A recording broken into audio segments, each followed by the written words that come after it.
अब यहाँ पर समझते हैं 24 FPS क्या होता है। 24 हमारा एक्चुअली में जो हमारे पर सेकंड, जो जैसे मान लो ये मेरा 24 पे मैं आ गया, ये हमारा 24 है, ये दिखाई दे रहा है ना।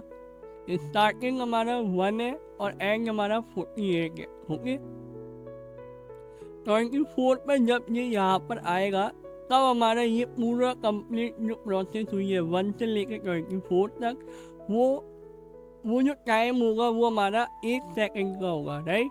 और 24 का मल्टीप्लाई करें 2 में, जैसे मान लो मैंने यहीं पर ही 24 का मल्टीप्लाई किया 2 में, तो कितना आएगा 48, राइट। अब आप देखो ये अपने आप मुझे 48 में ले गया, तो इसका मतलब ये है कि आप यहाँ पर प्लस इंटू माइनस डिवाइड कर सकते हो, राइट। कहीं पर भी करना चाहो कर सकते हो। ओके, जैसे मान लो मैं यहाँ पे 48 प्लस 5 करूँ तो आप देखो 53 में मुझे लेके गया है ना। तो ऐसा आप करना चाहो तो कर सकते हो। मान लो 53 माइनस 5 48 में आ गया, तो जैसा आप करना चाहो। तो ये क्या हुआ हमारा कि 24 पे जैसे ही वो आएगा, वो फ्रेम आएगी, वो वहाँ तक हमारा फर्स्ट जो सेकंड होगा, 1 सेकंड में हमारी जो वीडियो प्ले होगी 24 फ्रेम तक वो इतनी होगी, है ना। सेकंड जैसे ही दूसरे सेकंड आएगा तब तक हमारा ये कंप्लीट दिख चुका होगा। ओके, अब मान लीजिए मैं यहाँ पे 30 कर देता हूँ, राइट। ये यहाँ तक हमारा फर्स्ट सेकंड होगा, 1 सेकंड। ओके, और 30 का इंटू करें 2 में तो वो 60 होता है, यहाँ तक आएगा वो, है ना। तो उसके लिए आपको इसको यहाँ पर लेके जाना होगा, मतलब ये मैं बाद में बताऊंगा ये क्या होता है एक्चुअली में। और यहाँ पे मैं 60 प्रेस करूँ, अब आप देखो ये मेरा 30 हो गया, ये मेरा 30 मतलब 1 सेकंड हो गया, और ये मेरा हो गया 60 सेकंड मतलब 2 सेकंड का हो गया। तो ऐसे ही मल्टीप्लाई करते जाएंगे, 60 90 ऐसे करते जाएंगे, मतलब 30 हम ऐड करते जाएंगे आगे फ्रेम में, राइट। तो इस तरीके से ये काम करता है, राइट। और जितना ज़्यादा हमारा FPS होगा ये उतना ही स्मूथ होगा, राइट। ज़्यादातर हम 60 पर रखते हैं अगर हमें बहुत ही स्मूथ दिखाना होता है, राइट। और मतलब बहुत ही ज़्यादा हम इमेजेस को अच्छे से कैप्चर करना चाहते हैं, राइट। अगर हम 24 रखते हैं तो इसमें थोड़ा सा ऐसे मोशन आता है, ये देख रहे हो, ऐसे मोशन हम कैप्चर वगैरह करते हैं, वो स्पीड वगैरह के लिए होता है। तो इसके बारे में मैं आपको और डिटेल में एक्सप्लेन करूँगा जब हम इस पर बात करेंगे, राइट। फ्रेम रेंज जो सेम यहाँ पर है वही सेम यहाँ पर है तीनों। फ्रेम स्टार्ट वगैरह कहाँ से होगा, राइट। स्टार्ट एंड स्टेप्स वगैरह ये क्या है ये वगैरह वो सेम है। वो मैं बताऊंगा ये कब यूज़ करते हैं, जब हम एनिमेशन वगैरह रेंडर करते हैं ये वाला, तब हम इसको यूज़ करते हैं, राइट। ये हमारा आउटपुट है। आउटपुट मतलब हम लोकेशन दे सकते हैं कि कहाँ पर एनिमेशन करना है, राइट। हम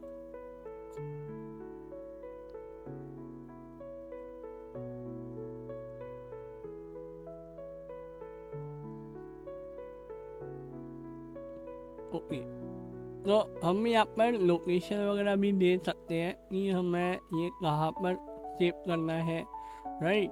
ये कौन से फॉर्मेट में हमें सेव करना है, जेपीजी करना है, पीएनजी करना है, या वीडियो फॉर्म में करना है, एवीआई में करना है, जिसमें आप चाहो कर सकते हो।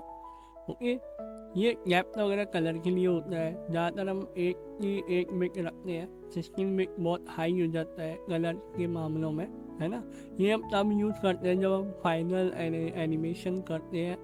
पर ये और भी एक प्रॉब्लम आती है जब हमारा सिस्टम अगर हाई हो, मतलब 32 GB रैम वगैरह, GPU कार्ड वगैरह, तब हम शायद इसको यूज़ कर सकते हैं। फिलहाल मैं तो एक में ही काम करता हूँ।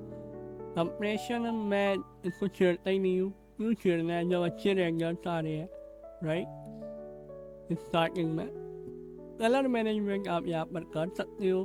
फिल्म में रखना है, स्टैंडर्ड रखना है, राइट। ये मैं बताऊंगा। रॉ भी आप रख सकते हो, फेक कलर जैसे हम कैमरे में शूट करते हैं, कैमरे से रिकॉर्ड करते हैं, कोई भी रॉ फुटेज होती है जिसमें कोई कॉन्ट्रास्ट नहीं होता है, जिसमें कुछ भी कलर सैचुरेशन वगैरह नहीं होती है, वो फेक रहती है, राइट।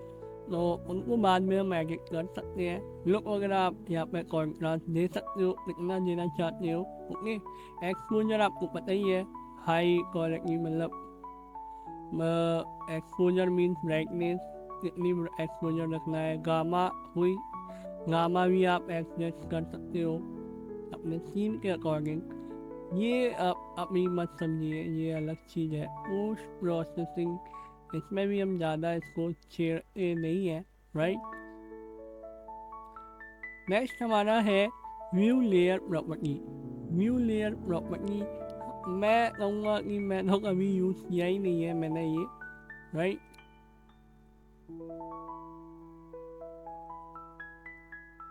है ना, तो इसको भी आप फिलहाल इग्नोर करिए, है ना।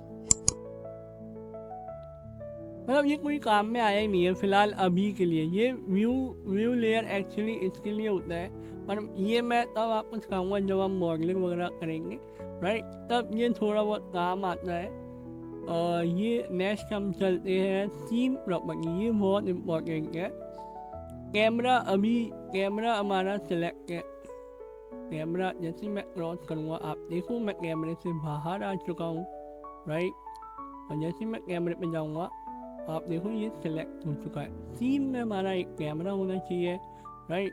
बैकग्राउंड सीन, ये मतलब थोड़ा एडवांस है। जब हम एनिमेशन वगैरह करते हैं, सीन क्रिएट करते हैं, तब हम इस पर काम करते हैं। ये की वगैरह सेट करते हैं, जो की आप देख रहे हो, ये हम वगैरह सेट करते हैं। ग्रेविटी इसको तो आप कभी छेड़ना ही नहीं फिलहाल अभी के लिए, राइट। ये मैं बताऊंगा आगे की चीज़। ओके, ये क्यू हम -9.8 रखते हैं, है ना।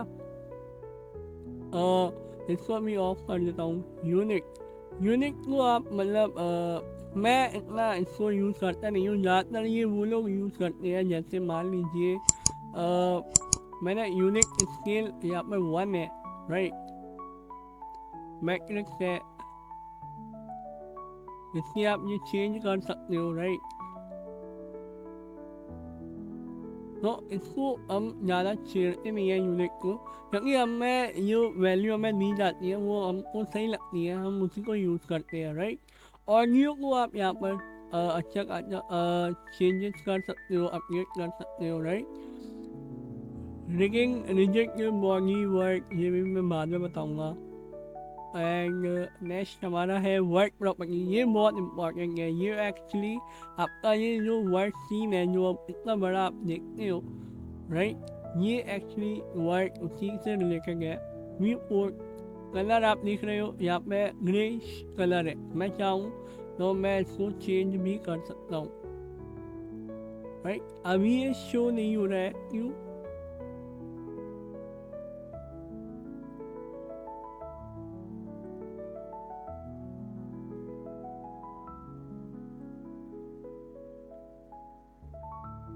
ये देखिए आपका पीछे का जो बैकग्राउंड है वो क्या आपने यहाँ पे कोई बैकग्राउंड चेंज करा है? नहीं करा है।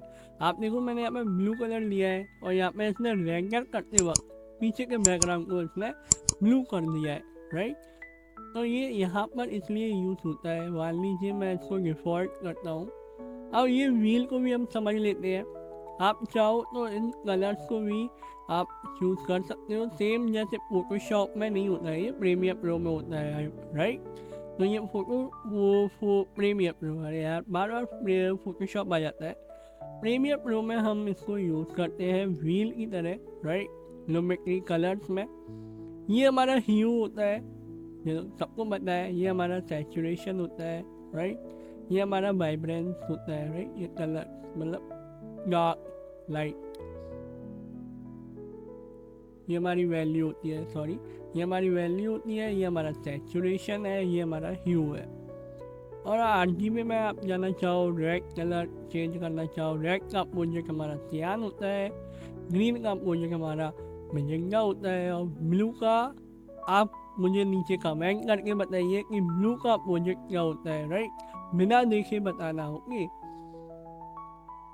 राइट। अब मैं यहाँ पर इसको रेंडर करूँ, अब आप देखो वाइट कलर का हमें यहाँ पे शो हो गया, फिर भी थोड़ा थोड़ा ग्रेइश है, यहाँ पे प्योर वाइट कलर नहीं दिखता है, उसका एक रीज़न है, मैं बाद में आपको इसको एक्सप्लेन करूँगा, राइट। ये कंप्लीट मैंने वाइट लिया था, फिर भी वो थोड़ा सा था प्रॉब्लम, हम इसको डिफॉल्ट रखते हैं।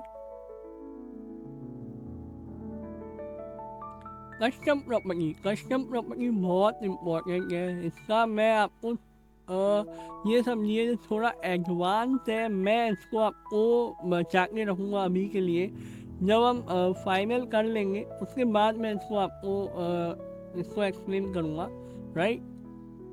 जब आप कंप्लीट मॉडलिंग करना वगैरह सीख जाओगे, प्रॉपर्टी वगैरह यूज़ करोगे, तब मैं आपको बताऊँगा ये एक्चुअली में क्या काम आता है। कलेक्शन प्रॉपर्टी आपको नाम से पता चल रहा है, ये हमारे कलेक्शन है यानी ग्रुप है, यहाँ से आप इसको प्रॉपर्टीज वगैरह को चेंजेस कर सकते हो, राइट। तो हमें कलेक्शन में कोई प्रॉब्लम हमें आती नहीं है फ़िलहाल, और एनिमेशन में भी कोई हमें ऐसा यूज़ हुआ नहीं है, राइट। नेक्स्ट हमारा है ऑब्जेक्ट प्रॉपर्टी। ऑब्जेक्ट प्रॉपर्टी क्या होता है, हमारा ये जो ऑब्जेक्ट है ये हमारा प्रॉपर्टीज, उसकी ये प्रॉपर्टीज होती है। यहाँ पर ट्रांसफॉर्म आप देख सकते हो, सेम जैसे मैं इसको मूव कर रहा हूँ, ये देखिए और ये देखिए सेम, यहाँ पर मैं इसको रोटेशन कर रहा हूँ कुछ इस तरह से, राइट, आप देख सकते हैं कुछ इस तरह से, और सेम ये आप यहाँ से भी कर सकते हो कुछ इस तरह से, कुछ इस तरह से, और स्केल करना चाहो छोटा बड़ा वो आप कर सकते हो, मूव करना चाहो तो वो आप कर सकते हो, जैसे ये हवा में उड़ रहा हो, राइट, नीचे जा रहा हो कुछ इस तरह से, ओके। तो ये आपको समझ आ गया। ये सेम चीज़ आपको यहाँ पर भी मिलती है, आइटम में आप जाइए, यहाँ पर भी सेम चीज़ मिलती है, ओके। तो ये आपको समझ आ गया। ये का ट्रांसफॉर्म थोड़ा अलग सीन है इसका, वैसे है तो सेम, पर ये का वगैरह ट्रांसफॉर्म के लिए होता है, वो चीज़ मैं आपको बाद में समझाऊंगा, है ना। और रिलेशन कैमरा मैंने क्लिक किया, अब आप देखो थोड़ा चेंज हुआ, क्या हुआ कि जो हमारा ऑब्जेक्ट था वो सीधे हमारे कैमरे की तरफ आ गया। अब जैसे ही मैं कैमरा मूव करूँगा, आप देखिए मेरा जो ऑब्जेक्ट है वो भी मूव हो रहा है, इसका मीन्स जो हमारा कैमरा था वो पूरा हमारा यहाँ पर आ गया। अब मैंने ये जो ग्रुप बन चुका है, कैमरे के अंदर आ चुका है ना, रिलेशन बन चुका है, इसका पेरेंट कह सकते हैं, ये लिखा हुआ है पेरेंट, राइट। लेकिन कैमरे यहाँ पर कुछ लिखा नहीं आ रहा, जैसे ही मैं ऑब्जेक्ट सेलेक्ट करूँगा यहाँ पे कैमरा लिखा आ रहा है, ओके, पर जैसे ही मैं कैमरा सेलेक्ट करूँगा कुछ नहीं आ रहा। क्यों नहीं आ रहा? क्योंकि हमने ऑब्जेक्ट का जो पेरेंट है वो हमने कैमरे को बनाया है। इसका मीन कि ये हमारा जो एरोप्लेन या स्पेसशिप कह सकते हैं, जो है हमारा ऑब्जेक्ट जो है वो एक चाइल्ड है, बेबी है, और कैमरा हमारा पेरेंट हो चुका है ना, पेरेंट है, इस बेबी का पेरेंट है, या पेरेंट मतलब मूव बोला जाता है। मान लो मैंने कैमरे को मूव किया तो हमारा ये मूव हो रहा है, पर मैंने ऑब्जेक्ट अगर मूव करूँगा मेरा ऑब्जेक्ट कहीं पर भी मूव हो सकता है ना। आप देखो ये लाइन जो बनी हुई आ रही है, इसका मीन्स होता है कि हमारा जो ऑब्जेक्ट है वो इससे कनेक्ट हो चुका है, पर एक्चुअली में कनेक्ट नहीं हुआ है, सिर्फ हमने इसको सिर्फ जोड़ा है। जैसे कि मान लीजिए फॉर एग्जांपल, जैसे कि जो गाय होती है, या फिर गाय नहीं, जैसे कि मान लो हम अपने घर पर जैसे एनिमल्स लेकर आते हैं, पैक लेकर आते हैं, उनको हम खुला नहीं रखते हैं शुरुआत में, उनको हम पहले बांध के रखते हैं गले में। जो पपी होते हैं या डॉगी होते हैं उनको हम गले में रस्सी वगैरह बांध के रखते हैं, जिससे कि वो भागे ना, किसी को काटे ना, है ना। वैसे ही ये उसी तरह से काम करता है। जैसे मान लो ये आपका स्टैंड है ना, और ये आपकी रस्सी है, और ये आपका डॉगी है, ओके, कुछ इस तरह से समझते हैं। तो जैसे ही मैं ऑब्जेक्ट को मूव करूंगा रस्सी आपकी इधर उधर होगी, राइट, और हमारा स्टैंड वही की वही रहेगा, है ना। अब मान लीजिए कि ये जो स्टैंड है वो हम उसको कहीं पर भी लेकर जा सकते हैं, है ना, ऐसा स्टैंड है ये, राइट। तो जैसे ही मैं स्टैंड को मूव करूंगा हमारा डॉगी रस्सी सब साथ में जाएगा, ओके। सेम यहाँ पर वही चीज़ है, बस इनके नाम हमने चेंज करे हैं। ये मेरा ऑब्जेक्ट है, ये मेरा कैमरा है। सिर्फ कैमरे से ही नहीं, आप जिससे चाहो उससे कनेक्ट कर सकते हो। मान लो मैंने यहाँ पे एक और ऑब्जेक्ट ले लिया स्फीयर, मुझे मान लो मुझे इससे कनेक्ट करना है इस ऑब्जेक्ट को, तो मैं यहाँ पे इसको क्रॉस करूँगा, जो कि पहले से पेरेंट था। यहाँ पे दो ऑप्शन होते हैं, या तो आप यहाँ पर क्लिक करके सिलेक्ट कर सकते हो, या मान लो बहुत सारे ऑब्जेक्ट हैं, बहुत सारे ऑब्जेक्ट हैं, मैं चाहता हूँ सिर्फ मेरा स्पेयर ही मैं इसको कनेक्ट करूँ और मुझे मिल नहीं रहा है ना, थोड़ी सी झलक मुझे दिख रही है। तो मैं क्या करूँगा, ये आई ड्रॉप जो आपको दिख रहा है ना, इसको मैं क्लिक करूँगा और सीधे इस ऑब्जेक्ट में, देखो नाम लिखा रहा है ऑब्जेक्ट स्पेयर, जो कि हमारा स्पेयर है। आप चाहो यहाँ से भी कर सकते हो, यहाँ से भी कर सकते हो। जैसे मैं क्लिक करूँगा जी देखो लाइन बन गई है। अब हमारा ये स्टैंड बन चुका है, राइट, और ये हमारा डॉगी तो रहेगा ही, राइट, और मैं इसको मूव कहीं पर भी कर सकता हूँ। ज़रूरी नहीं है आप सिर्फ कैमरे से ही कनेक्ट कर पाओ, है ना। यहाँ पर जितने भी ऑब्जेक्ट वगैरह दिए गए हैं, मैश दिया है, ये दिया है, जितने भी दिए गए हैं, लाइट से भी आप कनेक्ट कर सकते हो, ओके। तो इसकी मतलब ऐसा नहीं है कि आप इसको किसी से भी मतलब नहीं बांध सकते, किसी से भी बांध सकते हो, पेरेंट कर सकते हो, ओके। आप इसको तो मूव कर सकते हो, राइट, पर इसको जब आप मूव करोगे तो साथ में ये भी मूव होगा। ये आपको समझ आ गया पेरेंट क्या होता है। आज आपने नई चीज़ सीखी, पेरेंट, ओके। ट्रैकिंग ये थोड़ा एडवांस है, ये मैं आपको बाद में एक्सप्लेन करूँगा, राइट। ऑब्जेक्ट वर्टेक्स एक्चुअली क्या करता है, जैसे मान लो मैं इसको मूव कर रहा हूँ, है ना, जो वर्टेक्स एक्चुअली क्या काम करता है, मैं चलो इसको मैं थोड़ी देर बाद में मतलब जब हम इसको समझेंगे डिटेल में तब मैं आपको बताऊंगा। जब हम एनिमेशन करेंगे कैमरा की, है ना, तब हम इसको पेरेंट को यूज़ करते हैं। थ्री वर्टेक्स एक्चुअली क्या होता है वो भी मैं आपको थोड़ी देर बाद में बताऊंगा, मतलब जब हम सीखेंगे एक्चुअली में। ये थोड़ा एडवांस चीज़ें होती है, राइट। तो आगे बढ़ते हैं। कलेक्शन वो यही सेम ऑब्जेक्ट है। ऐड कलेक्शन करना चाहो आप कर सकते हो, ओके। पहले से ये जो एडवांस है इंटरेक्टिंग,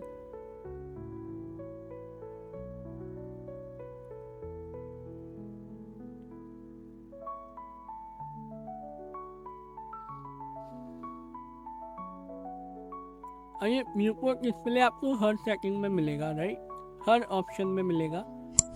वाई फ्रेम आप समझ चुके हो ये क्या काम करता है। एक्सेस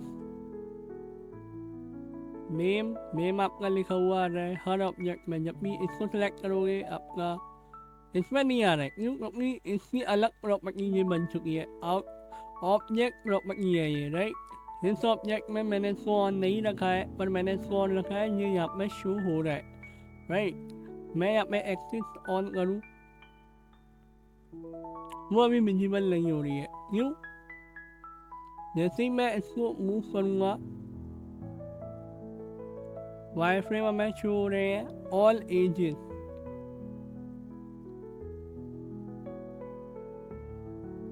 टेक्सचर स्पेस या आप कहाँ से कहाँ तक इसमें टेक्सचर वगैरह कर सकते हैं। शैडो इम्प्रिंट कलर आप चेंज करना चाहो कर सकते हो, राइट।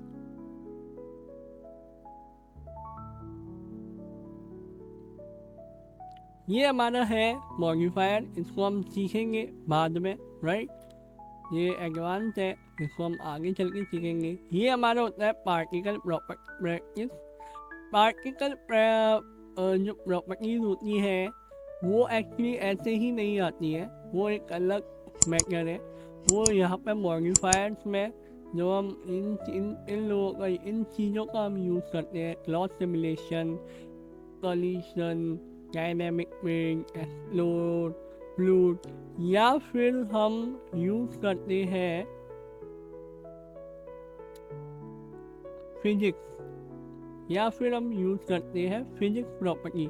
इनमें से कोई ऑप्शन हम यूज करते हैं तो हमारी ये पार्टिकल्स मीन्स क्या होते हैं आपके, जैसे कि धूल जो होती है उसके पार्टिकल्स हो गए, है ना, डस्ट होती है वो पार्टिकल्स कहलाते हैं, या राख होती है, राख उसमें जो पार्टिकल्स होते हैं छोटे छोटे दाने, उनको पार्टिकल्स बोला जाता है, राइट।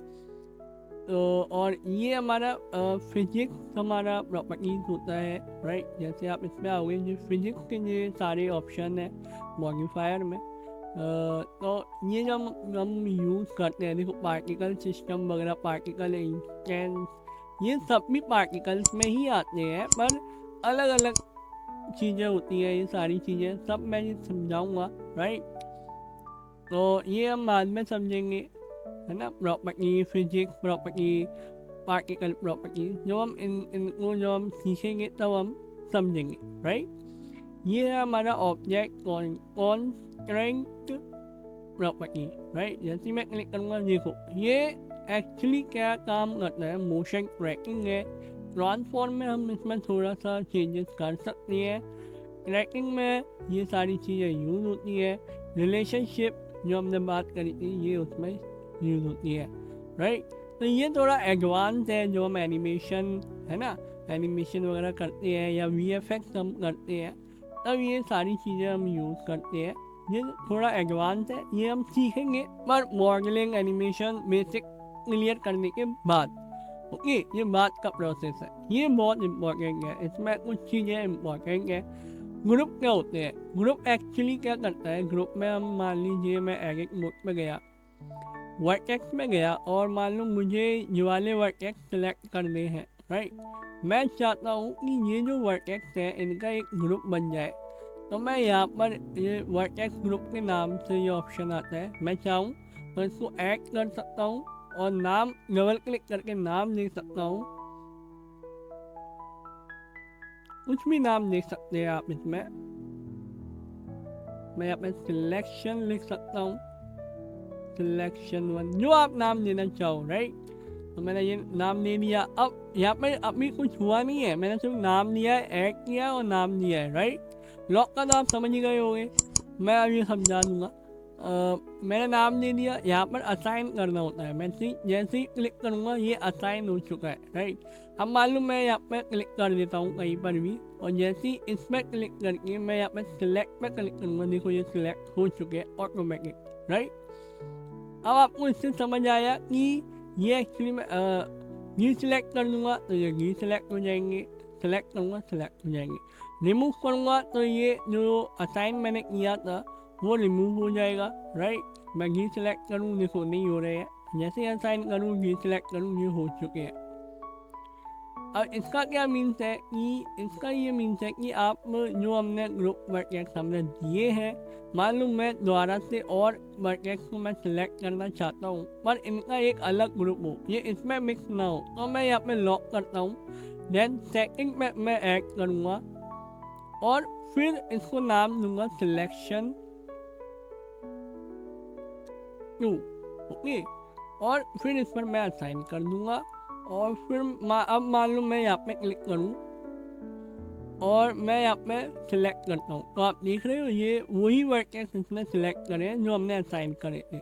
मान लो मैं इसको सिलेक्ट करूँ और फिर से इसको सिलेक्ट करूँ, ये भी सिलेक्ट हो चुका है, राइट। या फिर मैं अकेला इसको करना चाहता हूँ, ये अकेला हो जाएगा।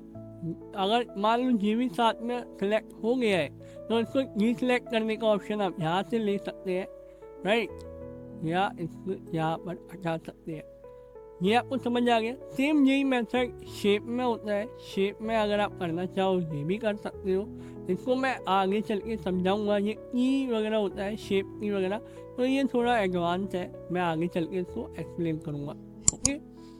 यूवी मैप मैं अभी फ़िलहाल आपको समझ में नहीं आएगा क्योंकि हम यूवी राइटिंग अभी हम सीखे नहीं है। जब हम मॉडलिंग ये कंप्लीट कर लेंगे आगे जाके, आगे जाके जब हम मॉडलिंग अच्छे से समझेंगे तब मैं उसके बाद टेक्सचरिंग से पहले शेडिंग मटेरियल टेक्सचर वगैरह अप्लाई करने से पहले मैं आपको यूवी अनरैप एडिटिंग वगैरह करना सिखाऊंगा। तब ये चीज़ यहाँ पर यूज़ होती है और यहाँ पर हम बहुत कम यूज़ करते हैं इसका, राइट। सारा काम इसी में ही हो जाता है ना। कलर एट्रीब्यूट ये थोड़ा अलग है, इसको आपको समझ में नहीं आएगा। फेस एट्रीब्यूट नॉर्मल आपका इम्पोर्टेंट है क्योंकि ये स्मूथ करने में काम आता है, ऑटो स्मूथ। नॉर्मल मैं आपको आगे चल के एक्सप्लेन करूँगा क्योंकि जो मतलब नॉर्मल क्या है ना, एक अलग ही चैप्टर है। मैं अगर आपको वो सीन दिखा दूँ तो आपको कुछ भी समझ में नहीं आएगा। ये देखो, अब आपको इसमें कुछ समझ आ रहा है? नहीं आएगा, राइट। तो इसीलिए अभी ये ब्लू क्यों हो गया, क्या प्रॉब्लम थी, क्या ये था। कहीं कहीं पर जैसे मान लो ब्लू आ रहा है, कहीं कहीं पर है ना, ये कहीं पर भी पिंक कलर का भी दे सकता है ना। पिंक कलर का भी आता है, उसमें क्यों होता है, क्या होता है, ये सारी चीज़ें है ना, ये इससे रिलेट करती है नॉर्मल से। तो ये मैं तब आपको एक्सप्लेन कर पाऊँगा जब हम शेडिंग पर काम करेंगे। शेडिंग हम सीखेंगे यानी टेक्सचर हम सीखेंगे, वहाँ पर अच्छे से हम नॉर्मल को समझेंगे। नॉर्मल के अलावा भी होते हैं, जैसे वम्प होता है, राइट, डिस्प्लेसमेंट होते हैं, तो उनमें हम कंपैरिजन करेंगे और साथ में तीनों को हम सीखेंगे, राइट। तो आपको समझ आ जाएगा कि हम ऑटो स्मूथ क्यों करते हैं। जैसे मान लो मैंने इसको हटा दिया, राइट, अब मैं यहाँ पर इसको लेके गया, इसको ऑन किया, अभी ये फिलहाल कोई प्रॉब्लम नहीं दे रहा है, पर ये देता जरूर है, राइट। तो वही मैं आपसे कह रहा हूँ कि मैं अभी आपको यहाँ पर नॉर्मल को अच्छे से एक्सप्लेन नहीं कर सकता क्योंकि वो सिचुएशन ही नहीं है। मैं कैसे आपको एक्सप्लेन कर पाऊँ, राइट। जब हम शेडिंग में आएंगे तब तो मैं आपको अच्छे से समझाऊंगा नॉर्मल्स का, राइट। इसका नाम मैं आपको बता दूँ, object data property. Object data property mean जब डेटा वगैरह दिख रहे हो, ऑब्जेक्ट का ये जो ऑब्जेक्ट है, इसका जो डेटा है ये उससे रिलेटेड है। अब डेटा मीन जैसे मान लो मैं एडिट मोड पर आया, जो हमने सिलेक्शन करे थे इसके, ये हमारा डेटा ही तो हुआ, ये इसने सेव ही तो किया है, इसने ये ग्रुप भी तो बनाया है। ये कहाँ बनाया है? हमारे ऑब्जेक्ट डेटा के प्रॉपर्टी सेक्शन में, है ना। तो ये वो काम करते हैं। और टेक्सचर स्पेस क्या होता है ये सब मैं आपको समझाऊंगा। रीमैश हम बहुत यूज़ करते हैं, ये थोड़ा अलग लेवल का है, राइट। तो ये मैं आपको बाद में एक्सप्लेन करूँगा इसके बारे में, है ना। ज्योमेट्रिक डेटा ये हम यूज़ नहीं करते हैं, इसको मत छेड़ना। नेक्स्ट हमारा आता है, मैं इसको ऑब्जेक्ट में लाता हूँ। नेक्स्ट हमारा आता है मटेरियल प्रॉपर्टी, राइट। मटेरियल क्या होता है? जैसे कि शेडिंग हमारा होता है, जब हम टेक्सचर वगैरह अप्लाई कर देते हैं, यहाँ से यहाँ पर जाकर भी कर सकते हैं और यहाँ से भी हम टेक्सचर वगैरह अप्लाई कर सकते हैं। अभी यहाँ पे कुछ आ नहीं रहा है, मैं ऊपर ऊपर का बता देता हूँ। मैंने यहाँ पे क्या बताया था कि ये जो पार्ट होता है,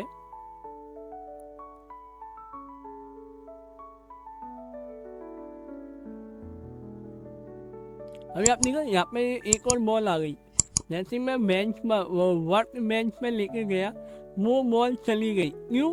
क्योंकि वो मटेरियल की बॉल आती है, राइट। बॉल आती है, वो शेप आता है एक्स्ट्रा, ये होता है मटेरियल के लिए, राइट। शेडिंग मटेरियल टेक्सचरिंग वगैरह के लिए।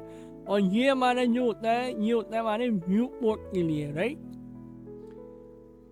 तो ये हमारा वाई फ्रेम हो गया। ये हमारा अभी जो हम देख रहे हैं नॉर्मल क्ले मॉडलिंग जो हम कहते हैं, ये सिंपल मॉडलिंग के लिए होता है, राइट। और ये हमारा हो गया मटेरियल, यहाँ पर हमें मटेरियल्स वगैरह दिखाई देते हैं। अभी हमें कुछ नहीं दिखाई दे रहा है, थोड़ा कलर चेंज हुआ है ना। ये मटेरियल का साइन होता है कि इस पर अभी कोई भी मटेरियल अप्लाई नहीं हुआ है। जैसे ही मैं यहाँ पर आया प्रॉपर्टी में, मटेरियल प्रॉपर्टी में, और यहाँ पे न्यू लिखा हुआ है, जैसे ही मैं इस पर क्लिक करूँगा यहाँ पे कुछ चेंज होगा।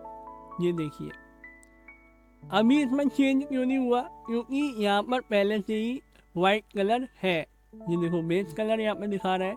जैसे ही मान लो मैं इसको चेंज करूँ, ये देखो चेंज हो गया ये, और वो चेंज नहीं हुआ क्योंकि हमने उस पर काम नहीं किया है। इसके लिए हमें न्यू लेना होगा और फिर इसमें चेंज करेंगे, तब ये मटेरियल अप्लाई होगा, राइट। थोड़ा बहुत मैंने आपको अभी सिर्फ इतना ही मैं बताऊंगा। हाँ, एक चीज़ और है जो मैं आपको मटेरियल के बारे में बोल रहा था, मटेरियल वो नॉर्मल के बारे में बता रहा था, ये तो वो यहाँ पर भी आता है। मैं नीचे लेके जाता हूँ आपको, ये देखो ये नॉर्मल का ऑप्शन है ना, ये नॉर्मल यहाँ पर भी आता है, ये भी आता है क्लियर कोड नॉर्मल। ये एक्चुअली में क्या होता है, ये सारी चीज़ें मैं आपको शेडिंग वाले पार्ट में समझाऊंगा, जो कि है ये। जैसे हम यहाँ पर आए, आप देखो यहाँ पर आपको टेक्सचर वगैरह दिखाई दे रहा है, और वही सेम चीज़ हम वहाँ पर कर रहे थे, ये जैसे यहाँ पर कर रहे थे वही सेम चीज़ हम यहाँ पर भी करते हैं, राइट। तो ये है, ये हमारा था प्रॉपर्टी का सेक्शन। एक और है इसमें प्रॉपर्टी का, मैं लेआउट पे आता हूँ, ये वाला, ये हमारा होता है टेक्सचर प्रॉपर्टी, जो कि हमारी आते हैं ये टेक्सचर पेज वगैरह होते हैं, या फिर कहें कि यहाँ पर हम अपना टेक्सचर भी अप्लाई कर सकते हैं। यहाँ पर कोई इमेज हम ऐड करेंगे तो वो टेक्सचर इस पर, इमेज जो होगी वो इस पर अप्लाई हो जाएगी, इसमें शो होने लगेगी, राइट। यहाँ पर इसका प्रीव्यू वगैरह दिखाता है इमेजेस का, तो अभी मैं यहाँ पे अप्लाई नहीं करूँगा, राइट, क्योंकि यहाँ पर ये सही तरीका नहीं है यहाँ पर अप्लाई करने का, वो कोई और तरीका है, एडवांस तरीका है, वो मैं आपको आगे शेडिंग वाले पार्ट में समझाऊंगा, टेक्सचर मटेरियल वगैरह अप्लाई करूँगा तब, राइट। तो हमारा ये प्रॉपर्टी सेक्शन हमारा ऑलमोस्ट कंप्लीट हो चुका है, राइट। तो आई होप आपको ये क्लास अच्छे से समझ आई होगी और आपको प्रॉपर्टी की सारी चीज़ें समझ आ गई होंगी। हम धीरे धीरे उसको एक्सप्लोर करेंगे, इन सबको एक्सप्लोर करेंगे, ये मैंने नहीं बताया है ये एक्चुअली में क्या होता है, क्या काम करता है। गैप और फ्रीज आप समझ ही गए होंगे, जो जिसमें कोई इमेज में जब हम गैप करते हैं, मतलब डेप्थ उसमें जो होती है उसको बोला जाता है। तो ये सारी चीज़ें मैं आपको आगे चल के समझाऊँगा, बताऊँगा और सिखाऊँगा, राइट। तो ये सब हम सीख चुके हैं। अब बारी आती है हमारी मॉडिफायर। अब हम जो मॉडिफायर सीखेंगे वो भी मैं आपको सिंपल, जो हम सबसे ज़्यादा यूज़ करते हैं मॉडलिंग में, टेक्सचरिंग में, इन सब में, खासकर मॉडलिंग में हम ज़्यादा यूज़ करते हैं, तो वही मैं मॉडिफायर मैं आपको सिखाने वाला हूँ। क्योंकि अगर मैं सारे समझाऊँगा तो वो बहुत हाई लेवल की मॉडलिंग हो जाएगी। जैसे कि ये जो आप मॉडलिंग वगैरह देख रहे हो, ये आप जो मॉडिफायर देख रहे हो, ये एक अलग है ना, मॉडिफाई है, ये अलग तरीके से मॉडिफाई करते हैं चीज़ों को, यूवी अनरैप के लिए, यूवी प्रोजेक्ट के लिए, राइट। वेकेट नॉर्मल एडिट वगैरह हम करते हैं, तो ये चीज़ें थोड़ी अलग है ना, ये एडवांस चीज़ें हैं, ये मैं आपको बाद में सिखाऊंगा, राइट। ये मैं नहीं सिखाऊंगा फिलहाल अभी, ये मतलब ये समझिए ये थोड़ा मतलब एडवांस है, इसके लिए एक अलग सिचुएशन, पूरा मॉडल तैयार करके रखना होता है, राइट। तो ये मैं बाद में आपको समझाऊंगा। इनमें से मैं आपको बहुत सारे मॉडिफायर समझाने वाला हूँ, इसमें से भी मैं आपको काफ़ी सारे मॉडिफायर समझाऊंगा, और ये मैं अभी फ़िलहाल नहीं समझाऊंगा, ये एडवांस है, बहुत एडवांस है, और इसके लिए आपको बहुत ही पेशेंस रखना होगा। ये सीखना है तो थोड़ा सा मतलब पेशेंस रखिए, क्योंकि मैं पहले आपका मॉडलिंग वाला पार्ट क्लियर करना चाहता हूँ। आपके ये जो वर्क स्पेस है ये सभी मैं यूज़ करवाना चाहता हूँ आपसे, राइट। तो अभी हमारा जो पार्ट है वो क्लियर हो चुका है, मैंने आपको बता दिया है कि मॉडिफायर में हम क्या क्या कौन कौन से सीखने वाले हैं, वो मैं बता दूंगा। कौन से नहीं सीखने वाले वो ये है, इनमें से हम सीखेंगे, समझेंगे और अप्लाई करेंगे, राइट। तो मिलते हैं नेक्स्ट क्लास में, जो कि होगा हमारा मॉडिफायर। Okay, bye bye. और हाँ, प्रैक्टिस करते रहिए, मैंने जो बेसिक आपको ये बनाकर दिखाए हैं, टूल्स वगैरह समझाए हैं, उनकी प्रैक्टिस करते रहिए, समझते रहिए, और थोड़ा सा इंतज़ार करिए, क्योंकि मॉडलिंग का पार्ट आने वाला है। Okay, bye bye.